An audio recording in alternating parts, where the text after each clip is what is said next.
Vadassery railway മേൽപ്പാലം approach road tarring പ്രവൃത്തികൾക്ക് മുന്നോടിയായുള്ള levelling നിർമ്മാണം അവസാന ഘട്ടത്തിലാണ്. പാലത്തിന്റെ 80% പ്രവൃത്തികളും പൂർത്തിയായിട്ടുണ്ട്.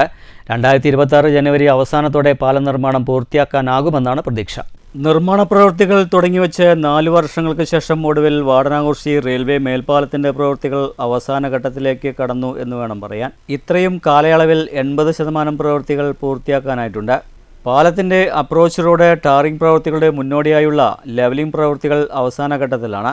ഇതോടൊപ്പം കോൺക്രീറ്റിലുള്ള സൈഡ് വാൾവിന്റെ നിർമ്മാണവും പൂർത്തിയാക്കാനുണ്ട്.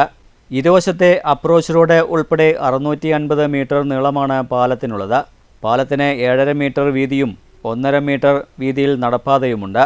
ഇതിന്റെ കൈവരി ഭിത്തികളുടെ നിർമ്മാണവും പുരോഗമിക്കുകയാണ്. പാലത്തിന് മുകളിലെ ഒരു ലെയർ ടാറിംഗ് പ്രവൃത്തികൾ നേരത്തെ പൂർത്തിയാക്കിയിട്ടുണ്ട്.